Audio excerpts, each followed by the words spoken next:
सैनी की अध्यक्षता में हुई हरियाणा कैबिनेट की बैठक। 24 एजेंडों में से 22 एजेंडे हुए पारित। नई आबकारी नीति को मिली मंजूरी।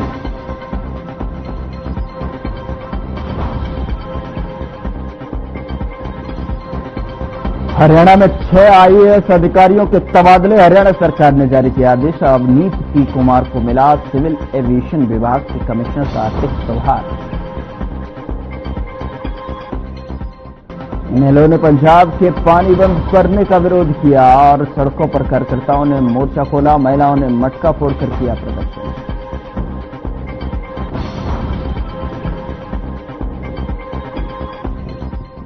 पंजाब हरियाणा के बीच पानी पर संग्राम जारी। बीबीएमबीए मामले को लेकर पहुंचा Punjab Haryana high court. Police court को हटाने की मांग। जल्द होगी मामले में सुनवाई।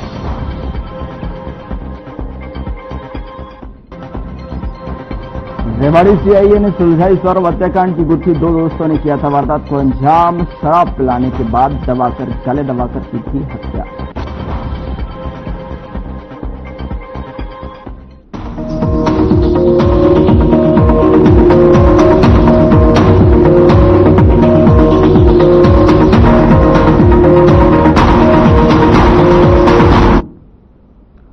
नमस्कार, मैं हूं आपके साथ गौरव राजेंद्र। बुलेटिन की शुरुआत करते हैं। चंडीगढ़ में हरियाणा कैबिनेट की अहम बैठक हुई और बैठक की अध्यक्षता सीएम नायब सिंह सैनी ने की, जिसके बाद सीएम नायब सिंह सैनी ने प्रेस कॉन्फ्रेंस की और बैठक में हुए निर्णयों की जानकारी दी। साथ ही बता दें कि सीएम सैनी ने बताया कि 24 एजेंडों पर चर्चा की गई है, जिनमें से 22 एजेंडे पारित हुए हैं। बैठक में नई आबकारी नीति को मंजूरी दी गई है, जिसमें तय किया गया है कि स्कूल, कॉलेज और धार्मिक स्थानों से ठेकों की दूरी बढ़ाई जाएगी। शराब के विज्ञापन की अनुमति नहीं होगी। 500 से कम आबादी वाले गांव में ठेका नहीं खोला जाएगा और जो भी नियमों को तोड़ते पाया गया उसके खिलाफ जुर्माने का प्रावधान भी रखा गया है। इसी के साथ नगर पालिकाओं के अकाउंट्स में पारदर्शिता लाने के लिए 1930 के कानून को खत्म किया गया। साथ ही शहीद अग्निवीरों के परिवार को 1 करोड़ की राशि को भी मंजूर किया गया।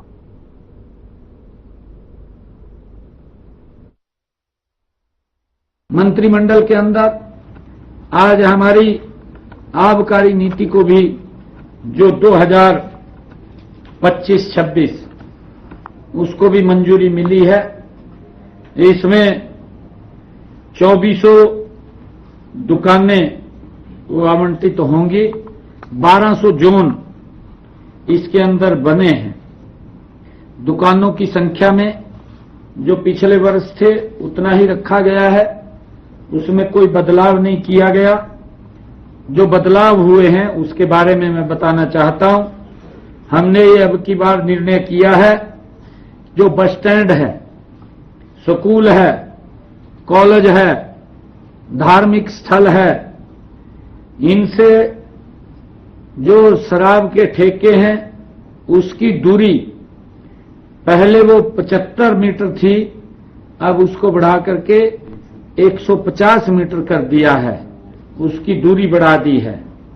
और इस नीति में यह भी प्रावधान किया गया है कि नेशनल हाईवे तथा स्टेट हाईवे से सीधे तौर पर कोई भी शराब की दुकान, ठेका दिखना नहीं चाहिए।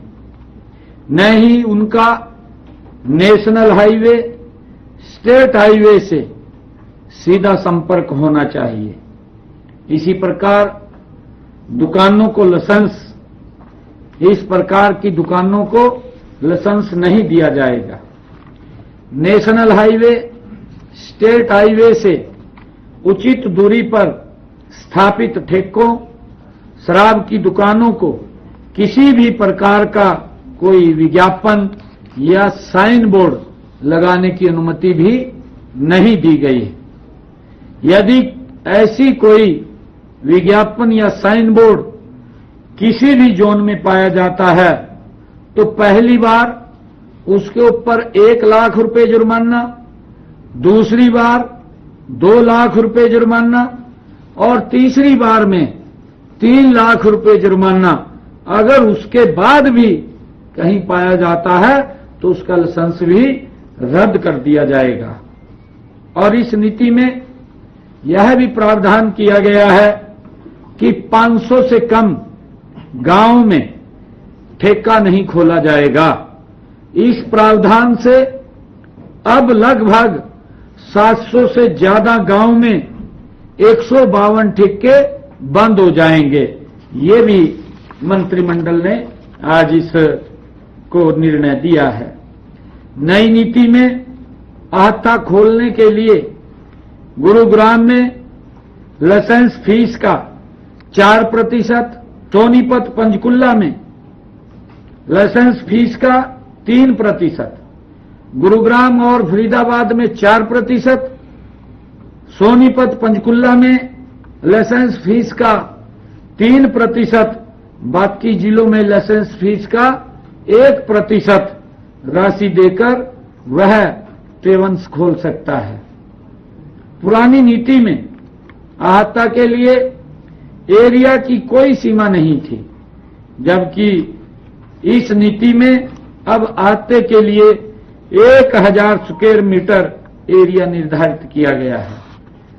आज ये निर्णय इस मंत्रिमंडल की बैठक ने लिए हैं। कई महत्वपूर्ण निर्णय थे।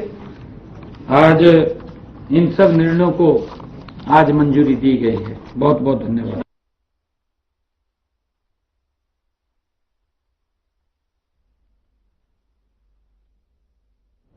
हरियाणा के मुख्यमंत्री नायब सिंह सैनी के नेतृत्व में राज्य सरकार ने हर गरीब और जरूरतमंद के सिर पर छत मुहैया करवाने की अपनी प्रतिबद्धता को पूरा करते हुए मुख्यमंत्री ग्रामीण आवास योजना 2.0 के दूसरे चरण के तहत 537 ग्राम पंचायतों और 24 महाग्राम पंचायतों में 1.58 लाख आवेदकों के लिए प्लॉट के आवंटन प्रक्रिया का शुभारंभ किया।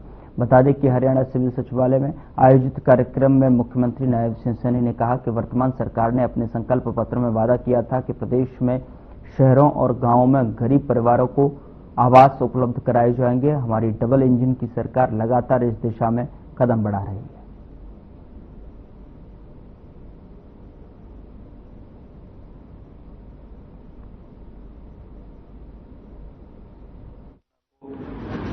ध्यान में रखते हुए गरीब व्यक्ति को कैसे लाभ पहुंचाया जाए और उसको परिवार को दिक्कत ना आए, सरकार समय समय पर ऐसे अंत्योदय परिवारों को एक योजनाबद्ध तरीके से उनको लाभ पहुंचाती है। इसी दृष्टि को ध्यान में रखते हुए आज हमने जो योजना ये दीनदयाल उपाध्याय अंत्योदय परिवार सुरक्षा योजना 1 अप्रैल 2023 से जिसका शुभारंभ किया था, जो चलाई गई थी, लगातार लोगों तक इसका लाभ पहुंचाते हुए आज इस योजना के तहत 2286 ऐसे परिवार जिनको 86 करोड़ 93 लाख रुपए की आज आर्थिक सहायता वो दी गई है।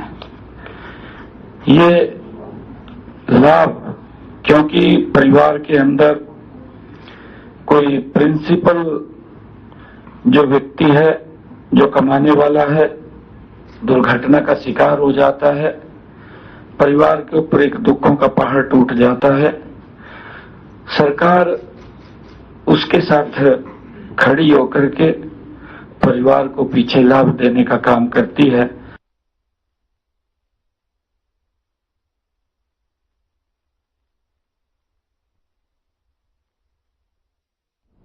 हरियाणा में 6 आईएएस अधिकारियों के तबादले किए गए हैं। हरियाणा सरकार ने तबादला आदेश जारी किया है। अशोक कुमार गर्ग हिसार मंडल के आयुक्त होंगे और स्वप्नील रविंद्र पाटिल झज्जर के नए डीसी होंगे। प्रदीप दहिया गुरुग्राम के जिला म्यूनिसिपल कमिश्नर और नगर निगम कमिश्नर होंगे और वहीं धर्मेंद्र सिंह रोहतक के नए डीसी होंगे। हरियाणा शहरी विकास प्राधिकरण और अर्बन स्टेट रोहतक के प्रशासक भी होंगे। धीरेन्द्र खड़गरा फरीदाबाद नगर निगम के कमिश्नर और फॉरेस्ट विभाग के अतिरिक्त सचिव होंगे और अवनीत पी कुमार को सिविल एविएशन विभाग के कमिश्नर का अतिरिक्त प्रभार भी दिया गया है।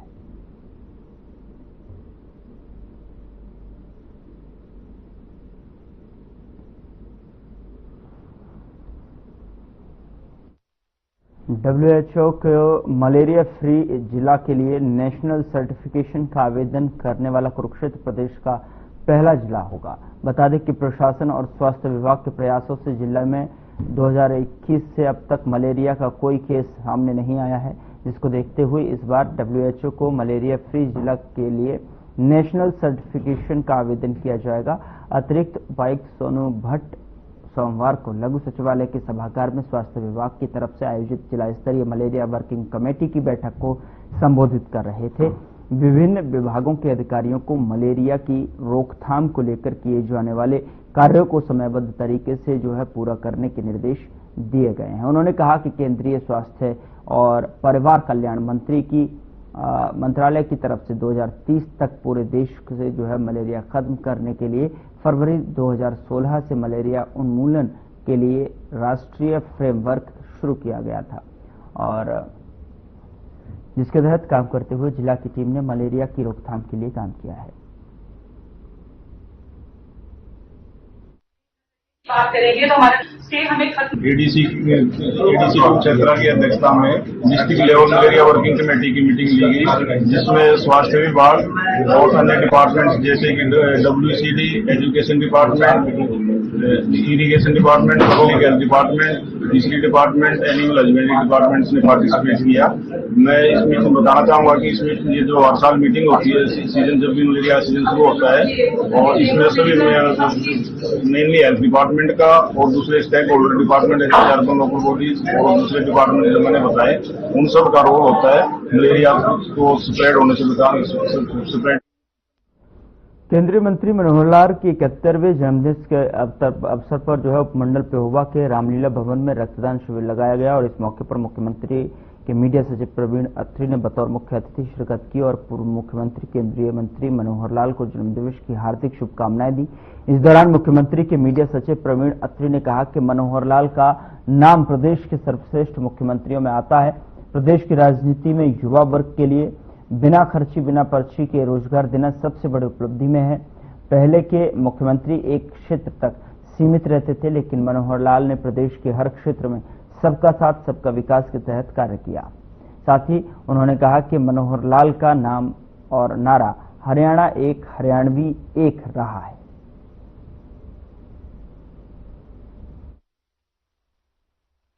मुख्यमंत्री और वर्तमान में केंद्रीय मंत्री माननीय मनोहर लाल जी का आज 71वां जन्मदिन और इसी वर्ष के अंदर भारतीय जनता पार्टी पेहोवा के सभी कार्यकर्ताओं ने नगर पालिका अध्यक्ष आशीष चक्रपाणी की अध्यक्षता में ये ब्लड डोनेशन कैंप का आयोजन किया। एक बेहतरीन कार्य है, एक सराहनीय कार्य है, क्योंकि आप सब जानते हैं रक्तदान महादान माना है, और जो ये प्रयास भारतीय जनता पार्टी पेहोवा के कार्यकर्ताओं के द्वारा हुआ है, इसकी जितनी प्रशंसा की जाए उतना कम है। माननीय मनोहर लाल जी ने जिस तरह से हरियाणा के अंदर व्यवस्था परिवर्तन करके हरियाणा को प्रगति की ऊंचाइयों पर पहुंचाया और उसका लाभ आज हरियाणा के नागरिक हैं वो ले रहे हैं। आप सब जानते हैं कि 2014 से पहले की जो व्यवस्था हरियाणा में थी, जिस तरह से भाई भतीजावाद, क्षेत्रवाद, जातिवाद का बोलबाला इस हरियाणा में, जिस तरह से नौकरियों की बंदरबाट होती थी। केंद्रीय मंत्री और हरियाणा के पूर्व मुख्यमंत्री मनोहर लाल के 71वें जन्मदिवस पर भवानी मंदिर चीका में रक्तदान शिविर आयोजित किया गया, जहां कैंप में 60 लोगों ने रक्तदान किया। और जानकारी देते हुए नेकी का घर संस्था के प्रधान हुकुम सिंह और पूर्व नगर पालिका चेयरपर्सन प्रतिनिधि राजेश शर्मा ने बताया कि केंद्रीय मंत्री मनोहर लाल के 71वें जन्मदिवस पर पूरे प्रदेश में रक्तदान शिविर का आयोजन किया गया। वहीं उन्होंने बताया कि रक्तदान शिविरों में बीजेपी के कार्यकर्ता बढ़ चढ़कर भाग ले रहे हैं और साथ ही उन्होंने कहा कि रक्तदान महादान और इसे समय समय पर करते रहना चाहिए।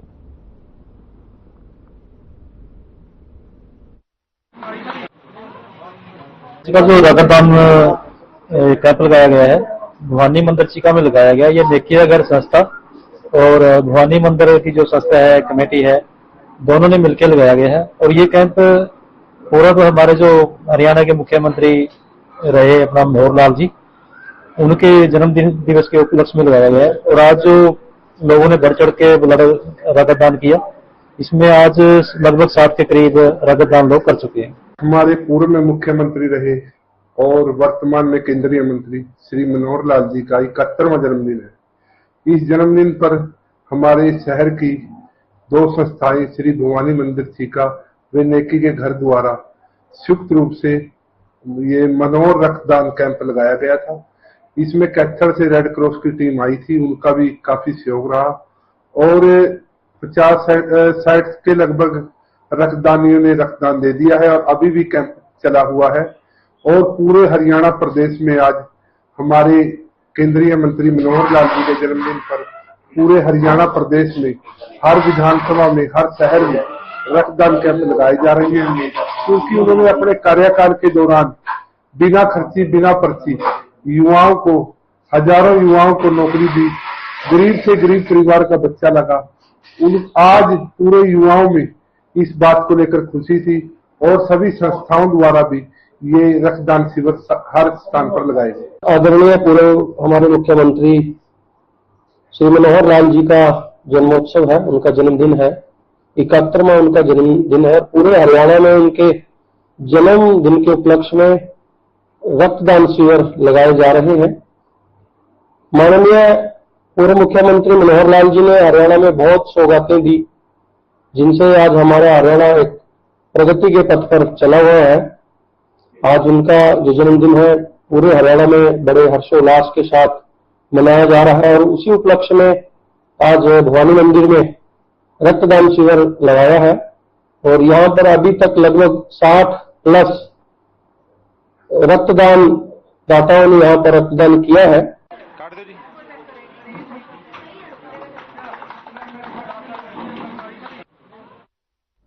चरखी दादरी रोडवेज डिपो की तरफ से विभिन्न रूटों पर बसों का संचालन किया जा रहा है, तो वहीं डिपो की 128 ई टिकटिंग मशीनों और टेक्निकल फॉल्ट के आने की वजह से यात्रियों का हैप्पी कार्ड योजना का लाभ नहीं मिल पा रहा है। चरखी दादरी रोडवेज जीएम नवीन शर्मा ने बताया कि चरखी दादरी रोडवेज डिपो में 128 ई टिकटिंग मशीनें हैं, जिसमें 52 ई टिकटिंग मशीनों में टेक्निकल फॉल्ट आने की वजह से उन्हें हेड क्वार्टर भेजा गया है, जो इसी सप्ताह आने की उम्मीद है। उन्होंने बताया कि हैप्पी कार्ड योजना के तहत जिन लोगों को 1000 किलोमीटर पूरे हो गए हैं, उनके लिए अभी कोई दिशा निर्देश नहीं मिले हैं। जीएम नवीन शर्मा ने बताया कि सरकार की तरफ से कंपनी के माध्यम से कार्ड को रिन्यू करने के निर्देश दिए गए हैं।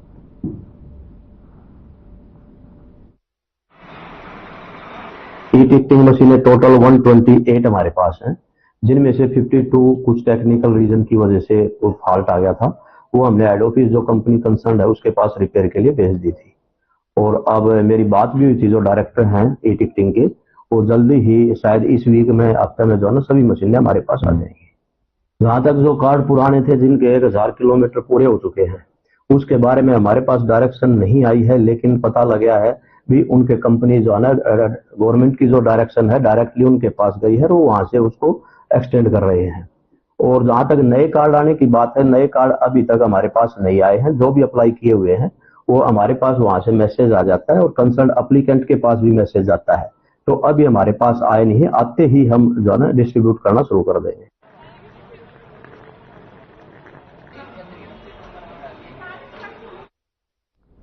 सीआईए रेवाड़ी ने गांव नागल जमालपुर निवासी एक युवक की हत्या की गुत्थी को सुलझाते हुए 2 आरोपियों को गिरफ्तार करने में सफलता हासिल की है। गिरफ्तार किए गए आरोपी की पहचान गांव सीहा निवासी करमवीर और गांव तुर्कियावास निवासी हेमंत के रूप में हुई है। बता दें कि डीएसपी बावल सुरेंद्र शौरान ने इसको लेकर बताया कि पुलिस को 24 अप्रैल को गांव फिदेड़ी के जोहड़ में एक युवक का शव पड़ा होने की सूचना मिली थी। सूचना मिलने के बाद पुलिस ने शव को कब्जे में ले लिया था।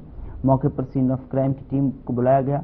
शव की शिनाख्त उसके परिजनों द्वारा करवाई गई, तो युवक की पहचान नागल जमालपुर निवासी 19 वर्षीय सौरपुत्र बलजीत के रूप में हुई थी। मामले की जांच सीआईए 1 रेवाड़ी को सौंपी गई, जिसके बाद मामले को सुलझा लिया गया है। कंट्रोल रूम रेवाड़ी पे एक सूचना प्राप्त हुई थी कि फिदेड़ी के जोहड़ में एक नौजवान लड़की की डेड बॉडी पड़ी हुई है, जिसमें सूचना मिलने पर तुरंत पुलिस वहां पहुंची। डेड बॉडी को निकाला गया, उसको आइडेंटिफाई करने की कोशिश की गई और उसके जेब से एक बिल प्राप्त हुआ जो उसके फादर के नाम से था। उस बेस पे उसको आइडेंटिफाई किया गया, बॉडी को हॉस्पिटल में ट्रांसफर किया गया। उसके बाद उसका पोस्टमार्टम करवाया गया, तो पोस्टमार्टम में डॉक्टर की रिपोर्ट में आया कि इसकी गला दबा के हत्या की गई है, जिसपे तुरंत पुलिस ने सदर थाना में हत्या की विभिन्न धाराओं के तहत मुकदमा दर्ज किया। और क्योंकि ये अननोन किसी व्यक्ति के द्वारा मर्डर किया गया था, ब्लाइंड मर्डर केस था, तुरंत उस पर कार्रवाई करते हुए और विभिन्न टेक्निकल और कैमराज की सहायता से उस दिन से लगातार अब तक मेहनत करके और 2 आरोपियों को इसमें गिरफ्तार करने में सफलता हासिल की। हिसार की स्पेशल स्टाफ पुलिस को वाहन चोरी के मामले में सफलता मिली है। पुलिस ने तोशाम के खानक गांव के रहने वाले युवक सोमवीर को गिरफ्तार कर उससे 19 चोरी की गई बाइकें बरामद की हैं। ये शातिर चोर हिसार, भिवानी और दूसरे क्षेत्रों में वाहन चोरी करता और तोशाम में एक प्लॉट में रहता था। पुलिस ने संबोधित धाराओं में मुकदमा दर्ज कर आगे की कार्रवाई शुरू कर दी है।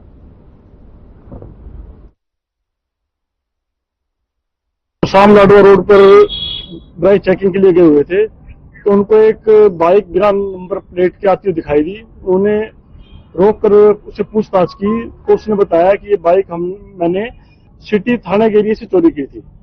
तो उसको हमने कंफर्म किया तो चोरीशुदा मिली बाइक, और उसने ये भी डिस्क्लोज किया कि मैंने इसके अलावा 18 और बाइक चोरी कर रखी हैं। गांव खानक से बरामद भी करवा दिया 18 मोटरसाइकिल में। उसमें से अभी पता किया है 8 हिसार की हैं, 2 हादसे की हैं, बाकी 8 का अभी पता किया जाए। ये खानक गांव का रहने वाला है। इसके खिलाफ पहले 2 पर्चे दर्ज हैं, एक एनडीपीएस का दर्ज है जिला भिवानी में और एक चोरी का ही है जिला भिवानी में। पुलिस रिमांड पे लिया जाएगा, बाकी बाइक का पता किया जाएगा कहां से चोरी की है इसने। टोटल 19 बाइक बरामद हुई। नाम है सोमवीर, सन ऑफ है ये अनिल। खानक गांव खेड़ी चौपटा में किसानों की एक बैठक हुई। बैठक की अध्यक्षता किसान नेता जोगीराम ने की। बता दें कि किसानों ने कहा कि खेड़ी चौपटा में फरवरी 2024 में किसान आंदोलन हुआ था, उसको लेकर तत्कालीन उपायुक्त उत्तम सिंह और हांसी पुलिस अधीक्षक मकसूद अहमद की अध्यक्षता में किसानों की कमेटी के साथ समझौता हुआ था, जिसके तहत किसानों पर कोई मुकदमा दर्ज नहीं किया जाएगा, क्योंकि कई किसानों को भी गंभीर चोटें आई थीं। पुलिस द्वारा समझौते के विरुद्ध जाकर वादा खिलाफी करते हुए पुलिस प्रशासन ने 22 नामजद और 400 अन्य किसानों के विरुद्ध विभिन्न धाराओं के तहत मुकदमा दर्ज कर लिया है और पुलिस ने कोर्ट में चालान पेश कर दिया है। सरकार और प्रशासन से समझौते होने के बावजूद दर्ज मुकदमे के खिलाफ बैठक का आयोजन किया हुआ। आज किसानों की मीटिंग हुई और मुद्दा है 2024 के किसान आंदोलन में, जब किसान खेड़ी चौपटा में इकट्ठे हुए थे और जो टकराव किया हुआ था, उस टकराव को लेकर के उस समय जो तत्कालीन डीसी थे उत्तम सिंह और हांसी के जो एसपी थे मकसूद अहमद, उनके साथ हमारी किसानों की कमेटी की एक वार्ता हुई, एक समझौता हुआ और उस समझौते में यह तय हुआ कि भाई कोई भी एफआईआर किसानों के खिलाफ नहीं की जाएगी, क्योंकि हमारे भी किसान साथियों को गंभीर चोटें लगी हुई थी। पुलिस की तरफ से जो अटैक हुआ, कई किसान उसमें चोटिल थे। तो उस समय समझौता हुआ कि कोई मुकदमा दर्ज नहीं होगा, लेकिन बाद में एफआईआर दर्ज की गई, जिसमें 22 नामजद किसान है, 400 से ज्यादा उसमें अन्य हैं।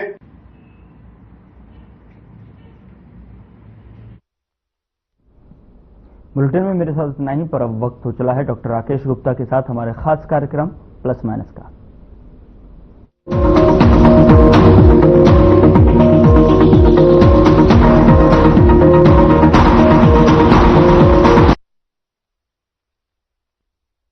नमस्कार दोस्तों, हम अक्सर